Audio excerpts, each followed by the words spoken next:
Hello, I'm Imogen Heap. I'm a recording artist, performer, musician, composer, mother, lots of things really. But where I get really excited is where music and technology meet, that special intersection. About 10 years ago, I started a project that we now call the Imogen Gloves.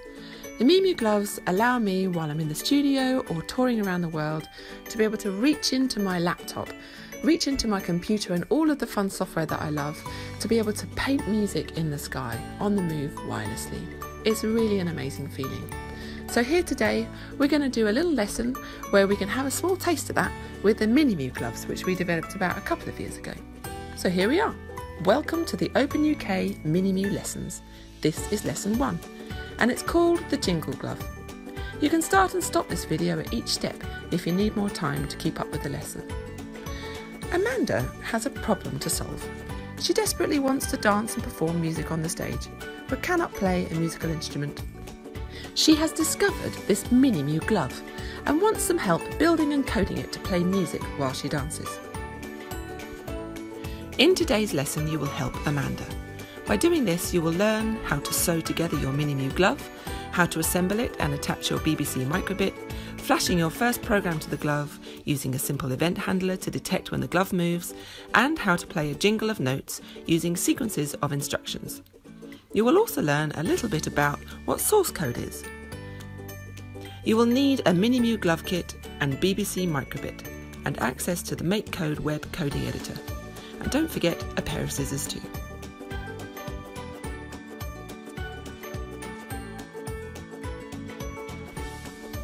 Okay, so let's open the box and see what's inside, and tick off our contents list together as we take each item out. A blue felt template for the glove.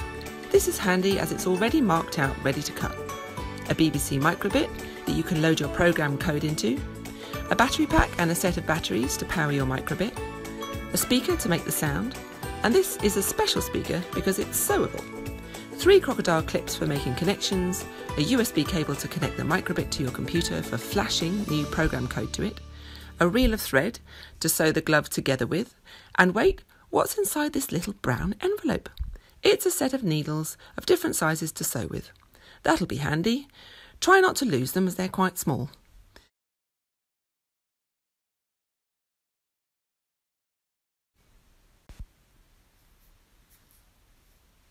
First, let's practice with sewing before making the glove.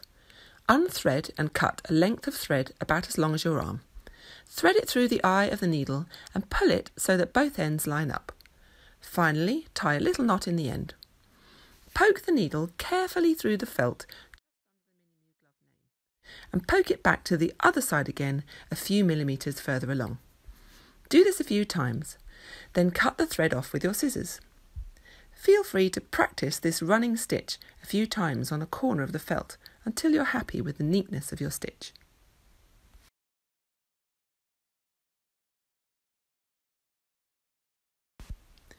Now it's time to cut out the pattern of the glove. Choose the size by holding your hand against the felt and choose the size that is a little bit bigger than your hand.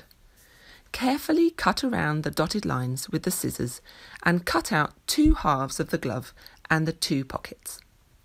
Thread your needle like before with a new piece of thread, which probably needs to be as long as your arm to be long enough without getting tangled, and remember to knot it. Hold together the 2 sides of the glove and use your running stitch all along the edge. When you're done, loop the thread through the gloves a couple of times and cut it off with the scissors and unfold it like a butterfly. Next, let's stitch the pockets, and these go on the non-printed side of your glove. Use your running stitch again. You may have to sew them in separate runs. Don't sew all the way around, otherwise you won't be able to use the pockets. To finish off the glove, fold the 2 butterfly wings back together again and stitch along the other side and tie off again. Finally, sew the little V shape at the top, but be careful not to sew the thumb hole closed. Does it look like a glove yet? Well, imagine it is like a sock and turn it inside out, and there is your glove. Hopefully it holds together, but if it comes a bit loose when you try to wear it, there should be plenty of spare thread to stitch it together a little bit more. Now that you have sewn your glove together, let's wire it up. Oh, but wait a minute, there's a bit more sewing to do. Sew a few loops through the 4 holes of the speaker to attach it to the bottom of the glove on the same side as the microbit pocket. Don't forget to check your poster if you need help. Slot the microbit into its pocket and attach the 3 crocodile clips between the microbit and the speaker. 0 goes to 0, 3 volts goes to 3 volts, and ground goes to ground. Well done! Finally, put the batteries into the battery box and slot it into its pocket on the palm side of the glove. You may need to put a couple of stitches in the corner to hold the battery in place. Run the red and black battery wire over the glove V and plug it into the white connector at the top of the microbit. It only fits one way round. You now need some code loaded onto the microbit to test that it all works. Let's start with a really simple program that just beeps when you turn the microbit on. Go to makecode.microbit.org and choose the New Project button. In front of you, you will see a simulated microbit on the left, a palette of commands in the middle, and a programming area on the right. It's not much different from Scratch, really. You might have used that before. In the music palette, find a play note block and drag it and slot it into the blue on start block. Well, that's your program done. Let's get it onto your microbit now. Transferring code to the microbit is called flashing. This is because the memory inside the microbit that stores your program is called flash memory. Plug the USB cable into your microbit and plug the other end into your computer. After a few seconds, a microbit drive appears in your file manager. Press the download button from the Make Code editor and it will download a hex file that contains the runnable version of your program. Don't worry, we will learn more about hex files in a later session. Finally, find out where on your computer this hex file has downloaded to and drag and drop it onto the microbit drive. If you get a bit stuck with this, there is a short video on the microbit.org website called Transfer Your Program at this web address: microbit.org/get-started/first-steps/set-up/.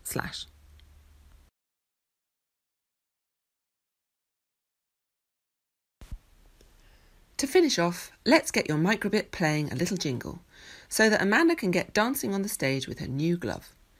To do this, you will need to use an event handler. This is a piece of code that senses when something happens on the microbit and runs a piece of code that you slot into it. In the input palette, find the on shake block and drag and drop it into the programming area. A program can be told to do one thing after another thing, and this is called a sequence. Music is very much the same. One note plays after another note, and if those notes are in the right order, a nice jingle plays. You can use predefined jingles from the music palette if you want, but let's write our own jingle. Amanda particularly likes Twinkle Twinkle Little Star, and that's quite easy to program. The notes you need are C, C, G, G, A, A, G, and use a 1-beat note. Can you slot all those notes in the right order into the on-shake block now? You can try the code in the simulator on the left if you want, by pressing the little shake circle in the top right of the simulated microbit. Finally, can you remember how to flash new code onto your microbit? You did it a little earlier. Remember, you can check back at the microbit.org website video if you need a reminder. Now, turn on your glove by sliding the switch on the battery pack to the on position and give it a shake. You should hear your first part of Twinkle Twinkle Little Star playing through the speaker.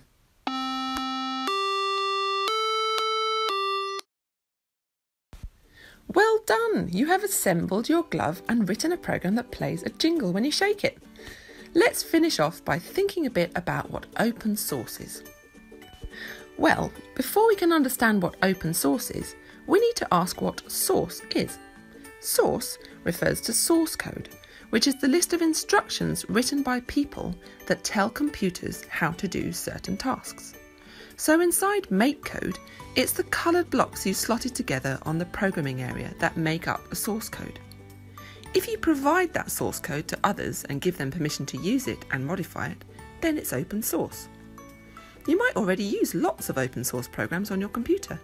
Can you name a few of them?